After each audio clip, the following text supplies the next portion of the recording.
வணக்கம் மக்களே, GB Tamil vlog சேனலுக்கு உங்களை அன்போடு வரவேற்கிறேன். மலைகளின் இளவரசி அப்படின்னு அழைக்கப்படக்கூடிய ஊட்டிக்கு சுற்றுலா போயிட்டு இருக்கோம். ஊட்டியில் இருக்கக்கூடிய மிக பிரபலமான சுற்றுலா இடங்களை அடுத்தடுத்த வீடியோக்களை நம்ம ஒவ்வொன்றா பார்க்க போகிறோம். இந்த ஊட்டி சுற்றுலாவில் எங்களுக்கு கிடைக்கக்கூடிய தகவல்களையும் அனுபவங்களையும் உங்களோட நான் பகிர்ந்துக்க போகிறேன். நீங்கள் நம்ம சேனலை இப்போ தான் முதல் முறையாக பார்க்குறீங்க அப்படின்னா மறக்காமல் இந்த சேனலை சப்ஸ்கிரைப் பண்ணிவிட்டு வீடியோவை தொடர்ந்து பாருங்கள். மேட்டுப்பாளையத்திலிருந்து ஊட்டி செல்லக்கூடிய சாலையில் இப்போ பயணம் செஞ்சுட்டு இருக்கோம். ஊட்டி மற்றும் கொடைக்கானலுக்கு சுற்றுலா வரக்கூடியவங்க இணையதளத்தில் பாஸ் விண்ணப்பம் செய்திருக்கணும் அப்படின்னு சமீபத்தில் சொல்லியிருந்தாங்க. நாங்களும் இணையதளத்தில் பாஸ் விண்ணப்பிச்சிருந்தோம். ஆனால் கல்லர் சோதனை சாவடியில் வாகனத்துக்கான நுழைவு கட்டணத்தை மட்டும் வசூல் பண்ணிட்டு பாஸ் விவரங்களை அவங்க பார்வையிடலை. அதனால ஊட்டி சுற்றுலா வரக்கூடியவங்களுக்கு பாஸ் கட்டாயமா அப்படின்னு கேட்டால் இல்லைன்னு தான் சொல்லணும்.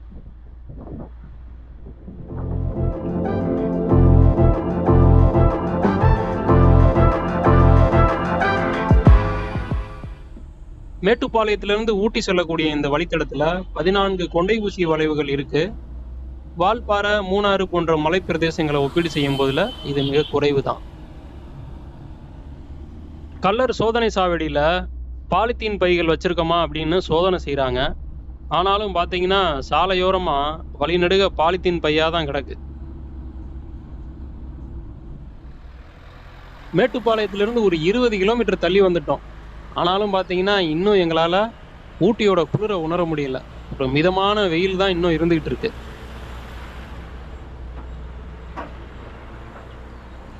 நாம பார்த்துட்டு இருக்கக்கூடிய இந்த இடம் வந்து காட்டேரி பூங்கா அப்படின்னு சொல்லப்படுற இடம். இங்க ஒரு அழகான பூங்கா இருக்கு. இந்த பூங்கா வந்து 8:30லேருந்து 9 மணிக்கு மேலே தான் நாங்கள் திறப்போம் அப்படின்னு சொன்னாங்க. இப்போ நேரம் பார்த்தோம்னா காலையில் 7 மணி. அதனால ஊட்டியை விட்டு திரும்ப வரும்போல பார்த்துக்கலாம் அப்படின்னு சொல்லி சாலையோரமாக நின்று வேடிக்கை பார்த்துட்டு இங்கேருந்து கிளம்ப ஆரம்பிச்சாச்சு. ஊட்டியினுடைய உண்மையான பருவநிலையை நாம் அனுபவிக்கணும்னா ஜூலை, ஆகஸ்ட் மாதங்களில் வந்தால் நம்ம அதை அனுபவிக்கலாம். ஆனால் ஏப்ரல், மே மாதங்களில் வந்து பார்த்திங்கன்னா ஒரு மிதமான பருவநிலை தான் இங்கே இருக்கும். ஊட்டி சுற்றுலா போகணும் அப்படின்னு சொன்ன உடனேமே கூகுள் மேப்பை பார்த்து ஊட்டியில் இருக்கக்கூடிய சுற்றுலா இடங்களை வரிசைப்படுத்தி அட்டவணை போட்டு வச்சுருக்கோம். அந்த வரிசையில் குன்னூரில் இருக்கக்கூடிய சிம்ஸ் பார்க் அப்படிங்கிற பூங்காவை தான் முதல்ல பார்க்க போகிறோம். இந்த பூங்காவில் வாகனம் நிறுத்துவதற்கு இடம் ஒதுக்கலை, சாலையோரமாக தான் நிறுத்தணும். அதுக்கே 50 ரூபா வாங்கிட்டாங்க.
ஒரு பெரிய பள்ளத்தாக்கோட அடிவாரத்தில் தான் இந்த பூங்கா அமைஞ்சிருக்கு. இதனுடைய நிலப்பரப்பு பார்த்தோன்னா ஒரே சீராக இல்லாமல் மேடும் பள்ளமுமா இருக்கு. குன்னூர் நகருடைய மையப்பகுதியில் இந்த பூங்கா அமைஞ்சிருக்கிறதுனால இங்கு வரக்கூடிய சுற்றுலா பயணிகளோட எண்ணிக்கை சற்று அதிகம்தான்.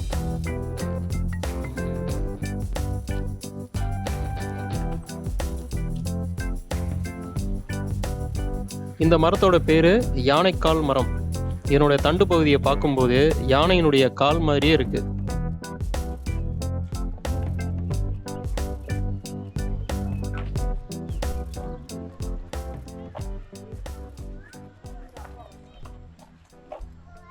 இவங்க பார்த்தோம்னா உடனடி புகைப்படம் எடுத்து தரக்கூடியவங்க.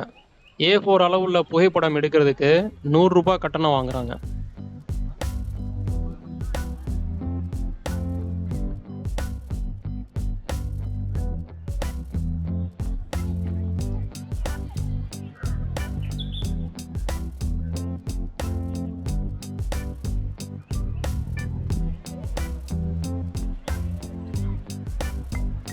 இங்கே இருக்கக்கூடிய படகு எல்லாமே நாம தான் காலில் மிதித்து நகர்த்தி ஓட்டணும். விசைப்படகு இல்லை.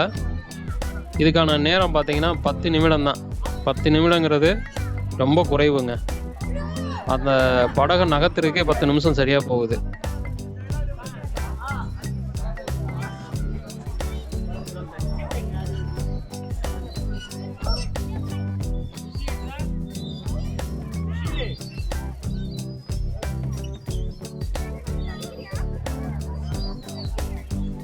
இந்த பூங்காவை முழுவதுமாக சுற்றி பார்க்கணும் அப்படின்னா ஒரு 1.5 மணி நேரம் ஆகுங்க.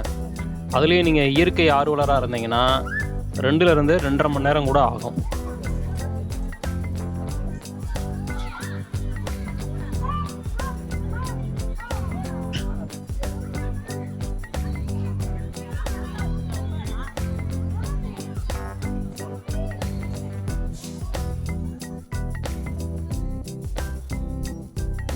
இதுதான் சாம்பிராணி மரம்.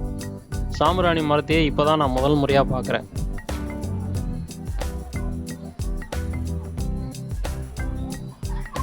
இந்த மரம் பார்த்தோம்னா யூக்கலிப்டஸ் அப்படிங்கிற ஒரு தைல மரம்.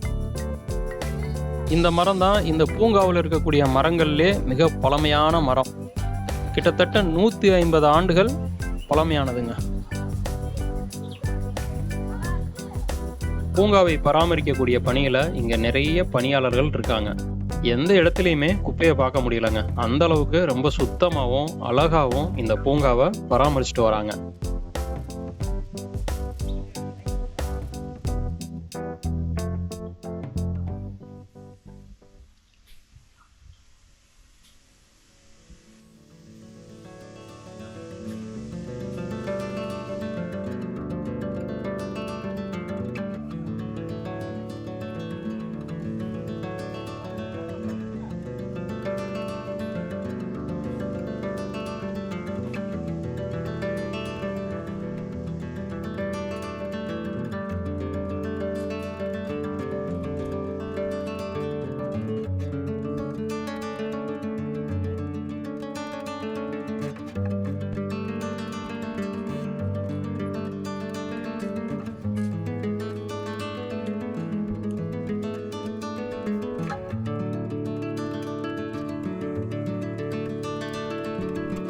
இங்கு வரக்கூடிய சுற்றுலா பயணிகள் அமர்ந்து ஓய்வெடுப்பதற்கு இந்த பூங்காவில் நிறைய இடங்கள்ல சிமெண்ட் நாற்காலிகள் அமைச்சிருக்காங்க. பூங்கா வளாகத்துக்குள்ள தின்பண்டங்கள் விற்பனை செய்யக்கூடிய கடைகள் எதுவும் கிடையாது. அதனால நீங்க வெளியிலிருந்து வரும்போதுலேயே வாங்கிட்டு வந்துடுங்க.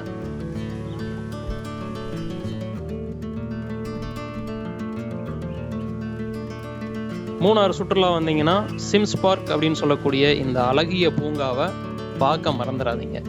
இந்த பூங்கா பற்றின உங்களோட கருத்துக்களை வீடியோவில் கமெண்டில் சொல்லுங்கள். நீங்கள் ஏற்கனவே இந்த பூங்காவுக்கு வந்திருந்தீங்கனாலும் உங்களோட அனுபவம் எப்படி இருந்ததுன்னு கமெண்டில் சொல்லுங்கள். மூணாறு சுற்றுலாவில் அடுத்ததாக நாங்கள் பார்க்க போகிற இடம் லாம்ஸ் ராக் மற்றும் டால்பின் நோஸ் அப்படின்னு சொல்லக்கூடிய காட்சி முனையை தான் நாங்கள் பார்க்க போகிறோம். நம்மளோட சேனலில் தொடர்ந்து பாருங்கள். மீண்டும் அடுத்த வீடியோவில் உங்களை சந்திக்கிறேன். நன்றி.